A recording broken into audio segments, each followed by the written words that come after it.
오늘 첫 번째 사울 왕에 대한 이야기로 끝까지 하나님보다 앞서지 마라, 이런 제목으로 말씀을 나누려고 합니다. 2014년 한 해 동안 우리들이 레디컬이라고 하는 주제를 가지고 우리의 신앙의 기본을 다시 한번 점검해 나가고 있습니다. 여러분들 스스로 한번 대답해 보세요. 여러분들이 하나님을 믿는 사람들인데 여러분들 하나님 앞에 쓰임 받고 싶으십니까? 버림받고 싶으십니까? 쓰임 받고 싶죠. 그런데 이 이스라엘 왕들을 보니까 어떤 왕은 하나님 앞에 쓰임을 받기도 했고 어떤 왕은 버림을 받기도 합니다. 그러면 어떤 사람이 쓰임을 받는가, 어떤 사람을 하나님이 쓰시는가, 이것을 우리들이 배워나가는 것은 신앙에 좋은 유익이 되리라고 생각해요. 얼마 전에 제가 어떤 교인으로부터 선물을 받았습니다. 만화책이었습니다. 광수생가. 제가 굉장히 좋아하는 책인데 거기 한 남자와 한 여자의 대화가 나옵니다. 어떤 남자가 이렇게 이야기를 합니다. 우리 아버지는 유명한 변호사고 빌딩도 2채나 돼, 부자라고. 나도 명문대 나왔고 대기업에 다닌다고. 게다가 난 삼형제 중 막내야. 근데 왜 내 청혼을 받아주지 않는 거야? 내 배경과 내 스펙이 마음에 안 들어? 여자가 뜸을 들이니 이야기합니다. 너의 배경과 너의 스펙은 마음에 드는데 네가 싫어. 중요한 게 무엇일까요? 우리는 이런 생각을 합니다. 하나님, 제가 어느 정도 공부도 하고 어느 정도 자격을 갖추고 제가 어느 정도 재물도 있고 그럼 하나님 저를 쓰시지 않겠습니까? 근데 하나님은 우리들에게 이렇게 말씀하십니다. 아니야. 내가 가지고 있는 스펙을 가지고 너는 쓰지 않아. 내가 어떤 사람인가, 이것이 하나님 앞에 중요해. 우리가 무엇을 더 갖추고 무엇을 더 얻어서 할 수 있는 것이 아니라 우리들이 끝까지 하나님 앞에 어떤 사람인가, 이것이 하나님이 우리를 쓰실 수 있는 가장 중요한 조건이 된다는 사실입니다. 오늘 우리가 읽은 본문 말씀에 사무엘이 사울을 무섭게 질책하는 장면입니다. 그런데 17절, 사울의 과거를 돌아보며 이렇게 시작합니다. 사무엘이 이르되 왕이 스스로 작게 여길 그때에 이스라엘 지파의 머리가 되지 아니하셨나이까? 여호와께서 왕에게 기름을 부어 이스라엘 왕을 삼으시고. 유진 피터슨이 쓴 메시지 성경에 보면 이렇게 표현을 하고 있습니다. 처음 이 길에 들어설 때 당신은 보잘것없는 사람이었습니다. 왕께서도 그것을 알고 있었습니다. 그때 하나님께서 당신을 이스라엘 가운데 가장 높이 두셔서 왕으로 삼으셨습니다. 사울 스스로도 작은 자였고 하나님도 그가 작은 자라는 것을 알고 계셨는데 하나님께서 당신을 높이셨습니다. 그런데 오늘 사울 왕의 문제가 무엇입니까? 이제 그 자신이 스스로 작다고 여기지 않는다는 것입니다. 하나님께서 그를 세워주셨는데 그가 세움받은 것이 자기의 능력이라고 생각하게 되었던 것 같습니다. 하나님이 그를 쓰시려고 그를 세워놓으셨는데 더 이상 그 사람이 나는 하나님은 필요 없다라고 생각할 때 어떻게 하나님이 그 사람을 쓰실 수 있겠습니까? 사랑하는 여러분, 우리가 오늘 아주 본질적인 복음의 문제를 생각해 볼 필요가 있는데 하나님께서 여러분들을 부르실 때 여러분들이 복음 앞에 서 있을 때의 그 모습이 아직까지 남아 있는가? 하나님께서 오늘 우리를 쓰시지 못한다면 조금 더 나아가서 오늘날 이 한국 교회를, 우리 교회를 하나님이 쓰시지 않는다면 그 이유가 무엇일까? 하나님이 우리를 부르셨을 때의 그 모습이 우리들에게 있는가? 하나님께서 사무엘을 통해서 이 사울에게 기름 부으실 때 사무엘상 9장 21절에 보면 사울이 이렇게 말을 하죠. 사울이 대답하여 이르되 나는 이스라엘 지파의 가장 작은 지파 베냐민 사람이 아니니까 또 나의 가족은 베냐민 지파 모든 가족 중에 가장 미약하지 아니하니까 당신이 어찌하여 내게 이같이 말씀하시니까 하니. 이 모습만 볼 때 사울은 정말 괜찮은 사람입니다. 하나님이 쓰실 만한 사람입니다. 그런데 어떤 사람의 인생은요, 한 가지 사건으로 이야기되지 않습니다. 그 사람의 삶의 전체가 그 사람을 이야기합니다. 오늘 제가 끝까지 하나님보다 앞서지 마라. 끝까지라고 하는 제목을 정한 것, 저와 오늘 여러분들에게 가장 큰 도전이 되는 것은 하나님이 우리를 부르신 그 사건, 내가 하나님 앞에 불리임을 받았을 때의 그 모습, 그리고 끝까지 어떻게 우리의 신앙을 지켜나가는가, 이것이 참 소중하다는 생각이 들어요. 사울이 살아온 삶의 흔적을 보니 잘못되었습니다.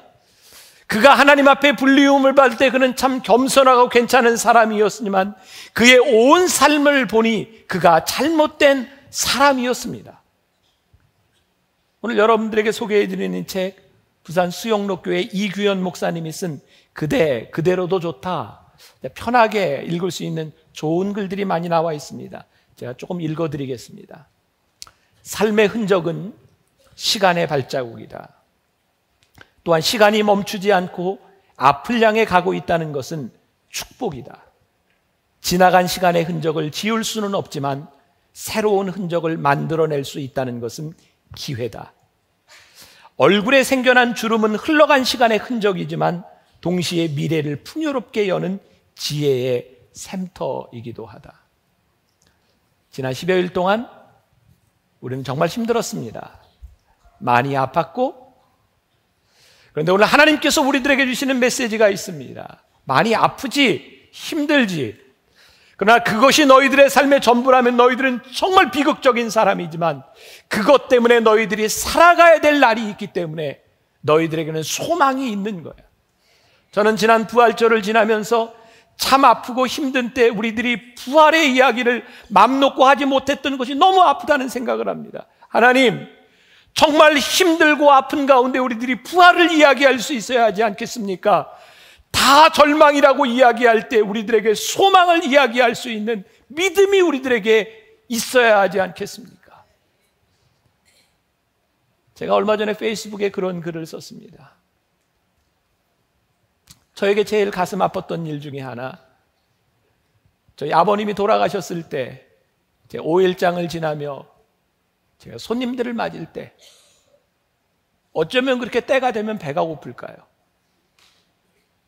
그리고 배가 고파서 먹었던, 지금도 잊혀지, 그 육개장, 그게 그렇게 맛있는 거예요. 그게 그렇게 죄스러운 거예요.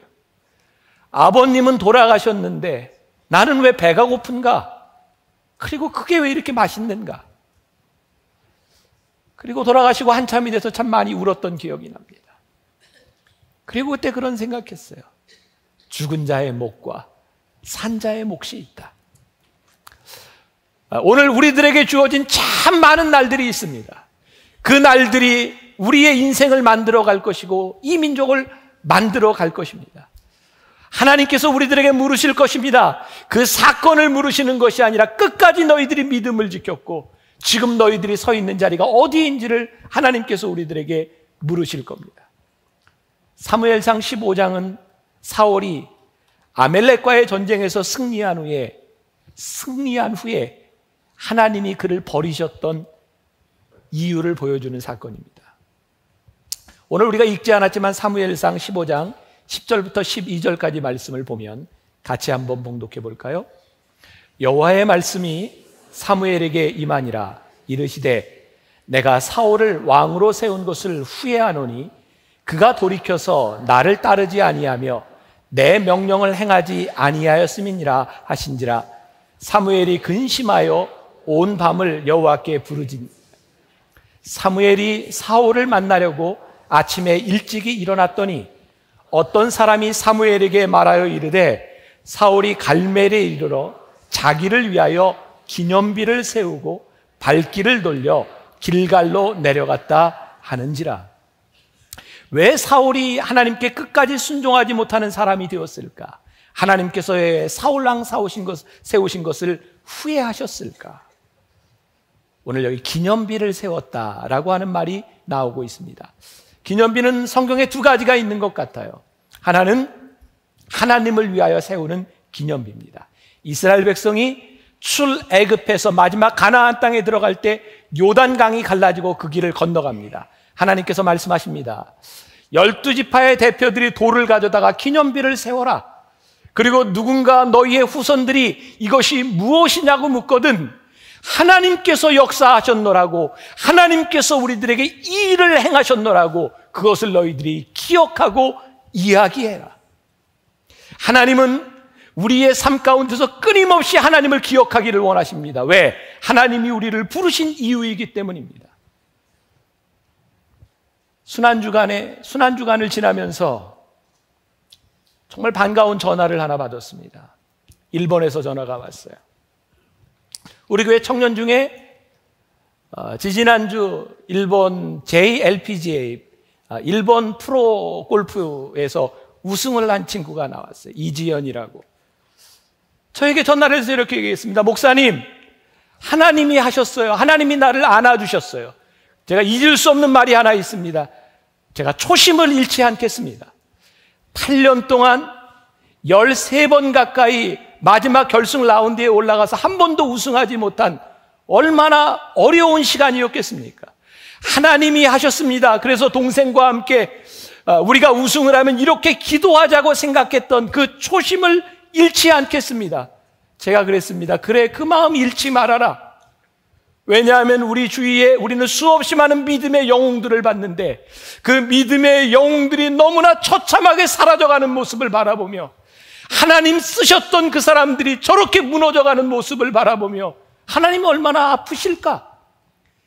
하나님이 우리를 이렇게 세워주셨는데 우리를 세우신 하나님께 영광을 돌리지 못하고 하나님이 버리는 사람들을 바라보며 그것이 혹시 나는 아닌가? 오늘 사울을 보니까 그는 전쟁에 이기고 난 후에 하나님이 그로 하여금 이 전쟁을 이기게 하셨는데 그의 마음 가운데 어떤 생각이 들었냐면 내가 승리한 것을 기념하리라. 그래서 그는 기념비를 세웁니다. 자기의 이름으로 기념비를 세웁니다. 이 전쟁에서 하나님의 흔적이 없어지기 시작합니다. 사랑하는 여러분, 여러분들의 신앙에서 여러분들의 삶에서 하나님의 흔적이 없어지면 하나님과의 관계가 깨어집니다. 하나님과의 관계가 깨어지면 하나님이 여러분들을 쓰실 수가 없습니다. 저는 여러분들이 축복받은 사람이고 하나님께 영광을 돌리는 사람이 되었으면 좋겠습니다. 그러나 그것 때문에 하나님과의 관계가 깨어지지 않았으면 좋겠습니다. 오늘날 우리 한국교회를 바라보며 우리들이 마음 아픈 것이 무엇입니까? 하나님이 이 땅 위에 교회를 세워주셨는데 이 세워진 교회가 그 영광을 가로채며 하나님 앞에 쓰임받지 못하는 것이 얼마나 비참한 일이겠습니까? 여러분을 축복하신 하나님 앞에 우리들이 어떻게 서야 할까? 예수님께서 제자들을 부르실 때 누가복음 9장 23절에 보니까 자기를 부인하고 날마다 제 십자가를 지고 나를 따르라 말씀하셨습니다. 많은 사람들이 예수님을 따라왔는데 예수님이 쓸 수 있는 사람은 누구냐면 매일 너를 부인해라, 자기 십자가를 져라. 그것이 예수님을 따라오는 조건이었습니다. 하나님의 일은 아버지의 뜻대로 이루어지는 것이지 내 마음대로 하는 것이 아니라는 것을 말씀하셨습니다. 하나님께서 우리를 도구로 사용하기를 원하시는데 때로는 나를 망치로, 나를 톱으로, 지팡이로 쓰시기를 원하시는데 어느 날 이 도구가 이야기하는 겁니다. 나 기념비 할래. 하나님이 우리를 쓰실 수가 없는 겁니다. 지난 주간에 어떤 목사님들과 함께 이야기를 나누는데 우리나라에서 알만한 유명한 교회, 굉장히 오래된 교회 목사님입니다. 그 교회에 원로 장로님이 한 분 계십니다. 말만 하면 알만한 유명 인사입니다. 그분은 신앙의 전통을 가지고 명문가의 사람입니다. 그런데 교회에서 무슨 일을 하려고 하면, 무엇을 좀 손보려고 하면 그 장로님이 이렇게 이야기를 합니다. 목사님, 교회 벽에 못 하나 박으면 그거 나한테 못 박는 거예요. 절대로 하지 마세요. 벽돌 하나 움직이면 내 몸을 찢는 거예요. 아무것도 못하게 한답니다. 왜? 거기에 그 부모와 조상들의 흔적이 있다는 겁니다. 내 흔적이 없어지는 거 견디지 못한다는 겁니다. 어떤 목사님은요, 교회 간 지 얼마 되지 않았는데 그냥 모르고 강단에 있는 뭔가를 치운 모양이에요. 근데 그 딸이 와서 막 소리를 지르답니다. 목사님, 거기 우리 어머니가 기증한 무슨 글씨가 있는데 그 마음대로 치우면 어떡합니까? 그래서 다시 갖다 놨대요. 이게 남의 이야기입니까? 내 흔적이 사라지는 것 견디지 못하고 내 영광이 깨어지는 것 견디지 못하고 우리 예수님께서 베드로와 요한과 야고보를 데리고 변화산에 올라가셨어요. 거기서 기적을 체험합니다. 예수님이 변화되는 모습을 받고 그들이 꿈에도 보고 싶었던 모세와 엘리야를 봅니다. 제자들이 뭐라고 얘기합니까? 예수님, 여기에 예수님을 위하여, 모세를 위하여, 엘리야를 위하여 초막을 지읍시다. 오늘날로 이야기하면 그게 무엇입니까? 기념교회를 지읍시다. 예수님 뭐라고 말씀하세요? 쓸데없는 소리 하지 말아라. 내려가자. 그리고 내려오십니다. 아무리 훌륭한 믿음의 조상이고 믿음의 선배들일지라도 그들은 도구였습니다. 하나님이 쓰셨을 뿐입니다. 그들을 기념하는 것이 신앙이 아니라는 말씀입니다. 이 말이 저에게, 여러분들에게, 지금 모든 교회에게 얼마나 큰 도전이 되는 일인지 몰라요. 얼마 전 제가 우리 교인들과 함께 유럽 개혁지를 돌면서 제네바에 가게 되었어요. 가는데 안내하는 분이 저기가 유명한 앙리 듀낭이라고 하는 적십자사를 처음으로 만든 첫 번째 노벨 평화상을 받은 앙리 듀낭의 묘지입니다. 거기가 잘 가꾸어져 있습니다. 근데 앙리 듀낭은 죽을 때 이렇게 유언했습니다. 일체의 어떤 장례의 절차도 거부합니다. 나를 위해 아무것도 하지 마십시오. 여러분, 장로교를 창시한 존 칼빈, 그가 죽을 때 뭐라고 얘기했는지, 내 무덤도 만들지 마십시오. 그런데 오늘날 캘빈의 무덤이 너무 초라하다고 거기에 기념비를 세우자는 겁니다. 우리 이 뜻을 모르는 것 아닙니다. 신앙의 유산을 잘 가지자는 겁니다. 그런데 언제부터인가 이 교회와 우리들의 신앙에 하나님이 사라지고 하나님의 영광이 사라지고 우리의 기념비가 세워지면서 하나님이 우리를 쓰실 수 없는 존재가 되어버리는 것은 아닌가? 세례 요한은 그의 정체성에 대해서 요한복음 3장 30절에서 이렇게 말합니다. 그는 흥하여야 하겠고 나는 쇠하여야 하리라. 많은 사람들이 와서 그에게 이야기합니다. 당신은 보통 사람이 아닙니다. 당신을 통해서 하나님이 하실 일이 참 많을 겁니다. 근데 세례 요한은 이야기합니다. 그는 흥하여야 하겠고 나는 쇠하여야 하리라. 좋은 일, 위대한 일 하는 것 참 중요합니다. 그러나 우리들 속에 우리를 부르신 끝까지 그분의 일을 하는 것, 그렇게 쓰임받는 것이 훨씬 더 중요한 일입니다. 김범곤이라는 목사님이 노숙자들을 위한 그런 사역을 하고 있는데 그분이 쓴 책에 이런 글이 있습니다. 여러분들이 잘 주의 깊게 들어야 이해가 될 것 같습니다. 자연은 없습니다. 모든 것은 하나님이 만드신 천연입니다. 자비량이 아닙니다. 주님이 준비하시는 주비량입니다. 자존심은 안 됩니다. 주님만 높이는 주존심이어야 합니다. 스스로 자가 들어가면 타락입니다. 자생하려고 하면 망합니다. 하나님 없이 자생하려다 영원한 사망으로 떨어진 것이 마귀입니다. 스스로 계시고 사시는 분은 오직 하나님뿐이십니다. 스스로 살라는 대로 살아야 할 생명입니다. 스스로가 아닌 오직 예수로, 스스로가 아닌 말씀과 성령으로 살아야 합니다.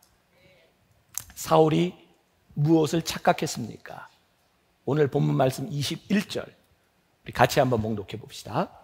다만 백성이 그 마땅히 멸할 것 중에서 가장 좋은 것으로 길갈에서 당신의 하나님 여호와께 제사하려고 양과 소를 끌어왔나이다 하는지라. 여러 가지 문제가 있지만 여기 딱 보면 이 사울의 문제가 뭡니까? 어떻게 하나님이 갑자기 당신의 하나님이 됐습니까?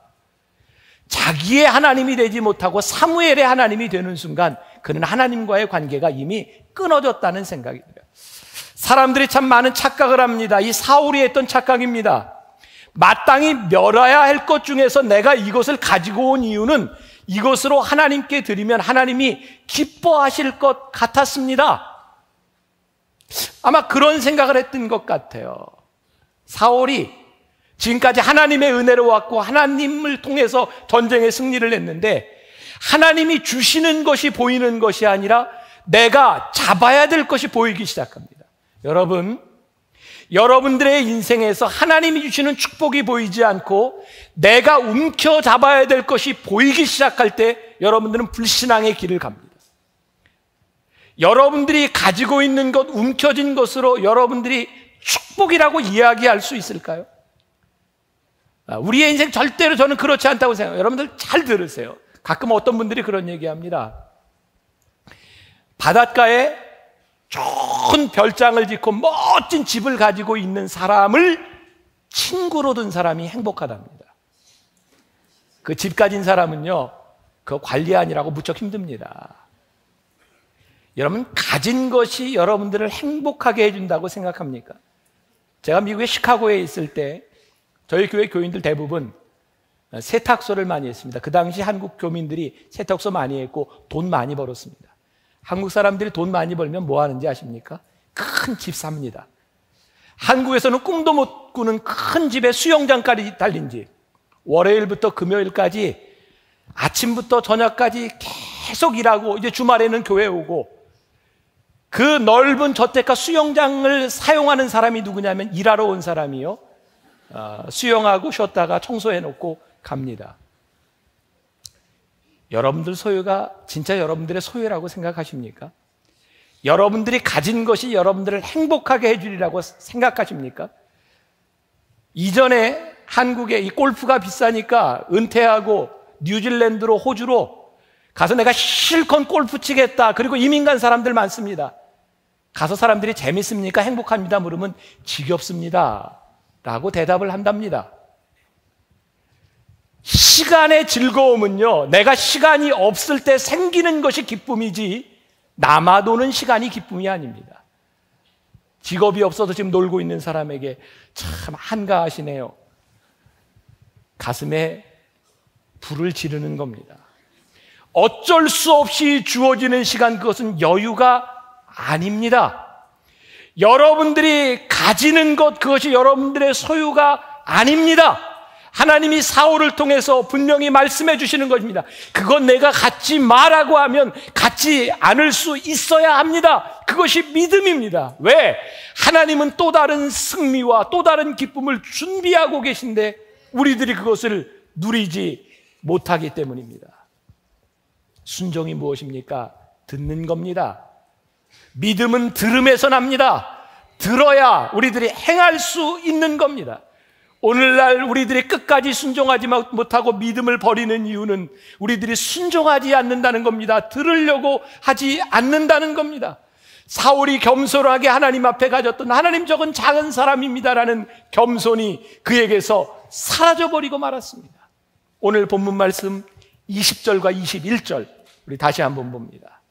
사울이 사무엘에게 이르되 나는 실로 여호와의 목소리를 청종하여 여호와께서 보내신 길로 가서 아멜렉 왕 아각을 끌어왔고 아멜렉 사람들을 진멸하였으나 다만 백성이 그 마땅히 멸할 것 중에서 가장 좋은 것으로 길갈에서 당신의 하나님 여호와께 제사하려고 양과 소를 끌어왔나이다 하는지라.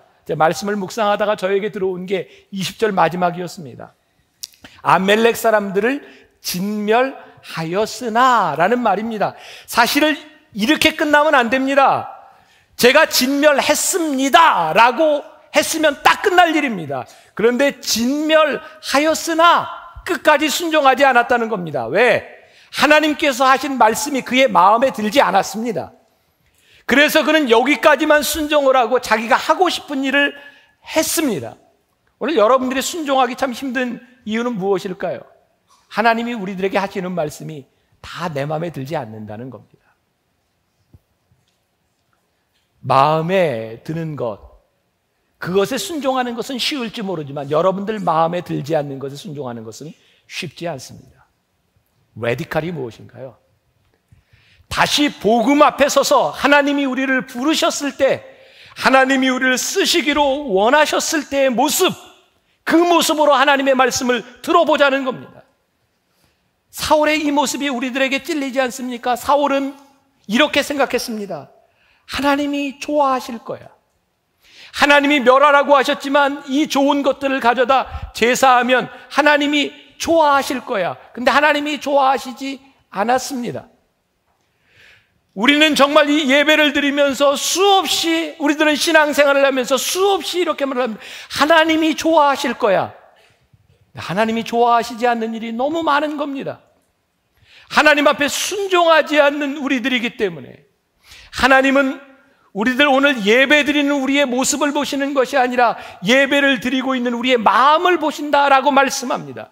오늘 본문 말씀 22절과 23절 우리 같이 한번 봉독합니다. 사무엘이 이르되 여호와께서 번제와 다른 제사를 그의 목소리를 청종하는 것을 좋아하심 같이 좋아하고 계시나이다.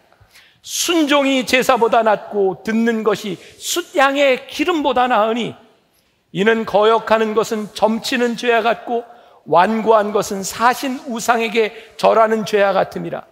왕이 여호와의 말씀을 버렸으므로 여호와께서도 왕을 버려 왕이 되지 못하게 하셨나이다 하니, 하나님께서 우리의 내면을 보신다. 오늘 우리가 예배를 드리고 제사를 드리는데 우리들에게 능력이 없고 하나님과의 교통이 이루어지지 않는 이유는 오늘 하나님이 이 예배를 보시는 것이 아니라 예배를 드리는 우리의 마음을 보시기 때문이다. 제가 1부, 2부 예배 때도 두려운 마음으로 이런 이야기를 했습니다. 제가 이런 얘기하면 욕을 좀 많이 먹을 것 같거든요. 욕을 먹어도 할 얘기는 해야 되지 않겠습니까? 제가 욕 먹으면 여러분들이 아주 잘 보호해 주세요. 요즘 한국 교회를 바라보며 제가 완전하거나 온전하거나 제가 의인이라서 하는 이야기가 아니라 저에게 그냥 드는 생각입니다. 저의 부족함이고 교회의 부족함이라는 생각이 들어요. 요즘 많은 집회들 부활절이 되면 여기저기서 연합 집회들이 열립니다. 예수님의 부활을 모여서 함께 예배한다고 하는데 죄송하면 저는 그런 자리에 잘 안 갑니다. 안 가는 이유가 뭐냐면 제 개인적인 생각입니다. 하나님이 그 예배를 받으실까라는 생각이 듭니다. 예배 시간에 예배를 드리는 것이 아니라 그 모임에 모인 사람들을 소개하는 것 같습니다. 모든 사람들이 한 가지씩 뭐를 좀 해야 되고 연합으로 모인다는 그 집회에 가면 얼마나 많은 순서들이 있는지, 이게 하나님을 향한 예배인지 여기에 모인 사람들을 소개하는 것인지 모르겠습니다. 이 예배를 하나님이 받으시겠는가, 하나님의 영광이 있는가라는 의문이 저에게 참 많이 듭니다. 왜 교회가 이렇게 커지고 사람들이 많이 모이는데 하나님의 능력이 나타나지 않는가? 왜 하나님이 기뻐하신다는 생각이 들지 않는가? 제가 중학교를 다닐 때 왕십리에 살았습니다. 여의도에서 부활절이 되면 늘 새벽 예배가 있었습니다. 새벽에 가려고 하면 차가 없었어요. 중학교 때 우리 아이들이 부활절 예배를 드리기 위해서 걸어갔습니다. 왕십리에서 여의도까지. 그때 뜨거운 마음들이 있었습니다. 지금처럼 좋은 시설들 없었습니다. 그때 예배를 드리는 뜨거운 마음이 이 한국교회를 세웠고 하나님의 나라를 세웠습니다. 그런데 그 마음이 사라진 겁니다. 성공이 나타나기 시작한 겁니다. 두려운 마음으로 바라봅니다. 하나님, 우리들에게 제3의 길은 없습니다.